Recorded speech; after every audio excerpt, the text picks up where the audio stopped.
Hello, beautiful community. Trump has bombed Iran largely as a consequence of being more impulsively and narcissistically drawn to some things some people around him were saying ahead of other things other people around him were saying. I've written a very short piece for us about this on Substack, which we'll very quickly go through together. And you know how much I love you when I say I've written something, because especially coming out of a very bad episode at the moment, writing is much harder for me than speaking. So stay with me and we'll be brief, and I'll link up the Substack piece below. It's my first one on there, and doesn't mean that I'm going to be doing any less on YouTube. It just means we're just spreading our wings a little bit on the internet. Now that Trump's bombed Iran, smart people are saying the same thing. We don't know what Trump's strategy is, and he doesn't know it either. In reality, this is an over-rationalization of Trump, and I think it also wrongly assumes that Trump's intent is unknowable. So let's now outline what his intent might be, and I think there are two bits to this.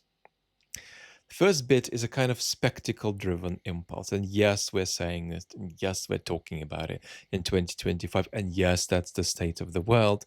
The leading power in the world has a leader who acts on impulse.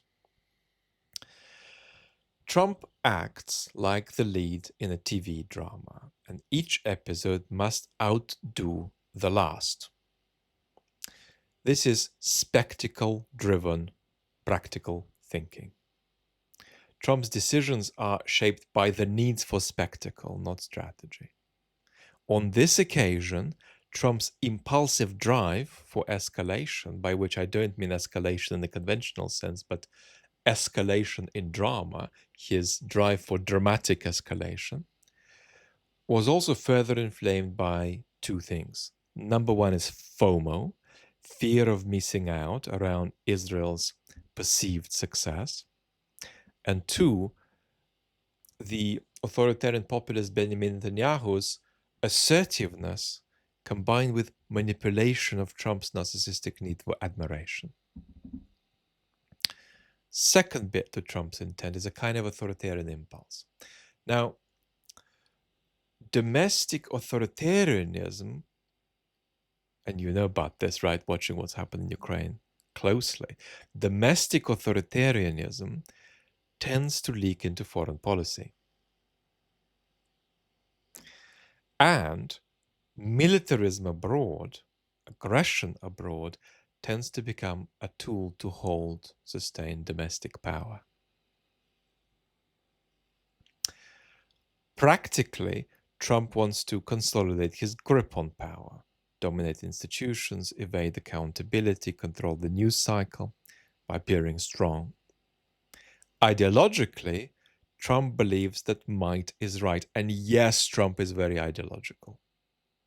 No, he isn't. He is just in it for money, fame, and the ways power can give him more money and fame. Yes, but humans don't just act without ideas. Even if they're ideas that have retreated into the subconscious and sort of sit there and drive what they do. All too often, when we've labeled actors as non-ideological, we have just misunderstood the kind of ideology that they have. Ideologically, Trump believes that might is right, that it's not just inevitable, but appropriate for the powerful to do what they want. And look at what Mr. Putin said this week. The territory that belongs to us is the territory onto which the Russian soldier has stepped. Right? A big wash, right? Generating a big, murky, with some dissonances and incompatible elements, of course, global ideological alliance. It's worth remarking that Trump's obsession with power is less intrinsic and more instrumental than that of other authoritarians. For him, power is a gateway to fame, perceived wealth, perceived power to alter history, which might include helping people if that serves him. And 4, perceived power to cause physical and mental suffering to others. You noticed, right, how we discussed this a few weeks ago in the context of the scene in the Oval Office with Zelensky. You've got very few cards, right? There was an element of sort of sadistic fulfillment of narcissistic supply there. Now, 3, being seen as capable to change history, matters to Trump as much as 4, which is being seen as being strong enough to hurt others mentally or physically. But 4 makes Trump get off on himself more.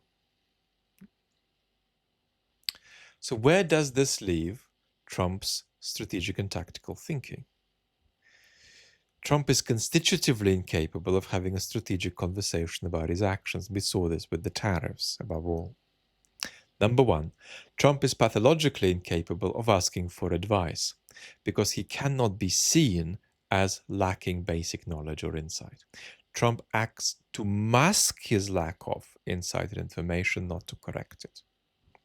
2, Trump doesn't have the attention span, right? And here we'd need a long conversation about his narcissism, which we've had, and about his neurodiversity, which we to a degree had in the narcissism video on the main channel. But Trump doesn't have the attention span to debate the consequences of his actions with his team responsibly. He has bombed Iraq without proper consideration of whether and Iran, I beg your pardon, without proper consideration of whether and how Iran will retaliate, how the US might respond to any Iranian retaliation, and which consequences that might arise match the US strategic vision for the region and what indeed that vision might be.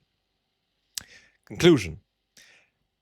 Rant of a conclusion, beautiful community. It's time for analysts to stop over-rationalizing Trump